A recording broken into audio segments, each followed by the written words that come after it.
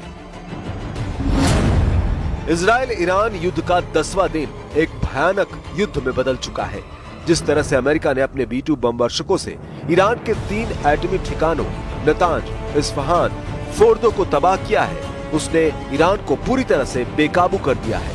हालात ये है कि अमेरिका ने सुबह 4:30 बजे ईरान पर हमले किए, जिसमें B-2 बमवर्षक से 30 टन बम अकेले ईरान के फोर्दो परमाणु ठिकानों पर बरसाए गए, जबकि 30 टॉम क्रूज मिसाइलों से ईरान के नतांज, इस्फहान परमाणु ठिकानों को अमेरिका ने तबाह कर डाला।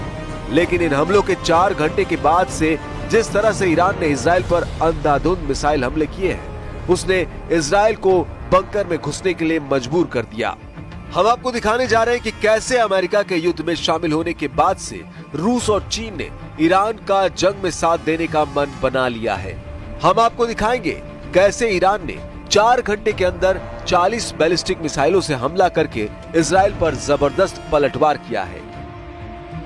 आप देख सकते हैं कि जो रेस्क्यू ऑपरेशन की टीमें हैं वो यहाँ पे पहुँच चुकी हैं और ये ऑपरेशन लगातार यहाँ पर चलाया जा रहा है। और यहाँ पर जो मूवमेंट दिख रही है वो एक तो इजरायली डिफेंस फोर्सेस की दिख रही है। आप जिस तरीके से देख सकते हैं जो रेस्क्यू ऑपरेशन के वॉलंटियर्स हैं वो भी कुछ हैं, लेकिन ज़्यादातर यहाँ पर इजरायली डिफेंस फोर्स ही ऑपरेट कर रही है और काफ़ी मशीन्स यहाँ पे इर्द गिर्द देखने को मिल रही है जिनसे मलबा हटाया जा रहा है। ये देख सकते हैं आप, ये वो मशीन्स हैं बड़ी बड़ी जिनसे यहाँ पे उस जगह का मलबा हटाया जा रहा है जहाँ पे ये मिसाइल हिट कर गया है, जहाँ पे ये मिसाइल गिरा है। और मैं दिखाने की कोशिश करूँगा, यहाँ आप देख सकते हैं किस तरीके की अफरा तफरी है। यहाँ पे अब फायर सर्विसेज की टीम आ गई है। फिलहाल टेल अवीव हो, हाइफा हो या कुछ और एरियाज़ हो, वहाँ पर लगातार अटैक किए जा रहे हैं ईरान की तरफ से और आयरन डोम को ये मिसाइल जो हैं इवेड कर रहे हैं। यानी इस तरीके के मिसाइल अभी भी ईरान के पास हैं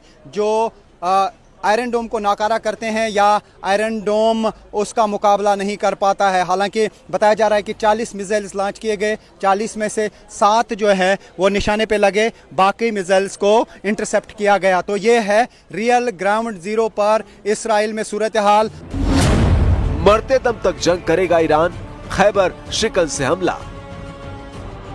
अमेरिका ने ईरान में 3 परमाणु ठिकानों पर हमला किया है। ये ठिकाने फोर्डो, नतांज और इस्फहान है। यह हमला भारतीय समय अनुसार 22 जून सुबह 4:30 बजे हुआ। ट्रंप ने ईरान पर हमले के 3 घंटे बाद देश को संबोधित किया। इस दौरान उन्होंने कहा कि ईरान की अहम न्यूक्लियर साइट्स पूरी तरह से तबाह कर दी गई है। फोर्डो पर बमों की एक पूरी खेप गिरा दी गई है। राष्ट्रपति ट्रंप ने ईरान को धमकी देते हुए कहा कि अब उसे शांति कायम करनी चाहिए। अगर वो ऐसा नहीं करता है तो उस पर और बड़े हमले किए जाएंगे।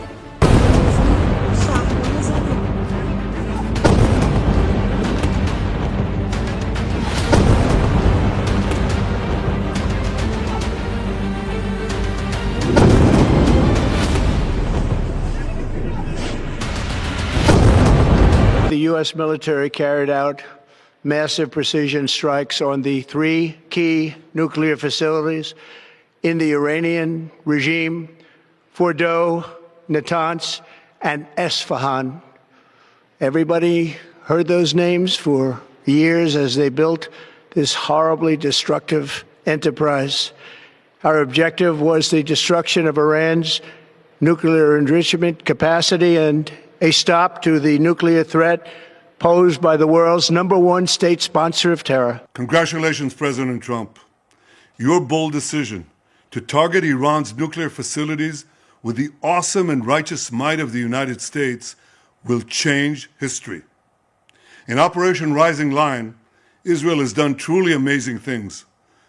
But in tonight's action against Iran's nuclear facilities, America has been truly unsurpassed. It has done what no other country on earth could do.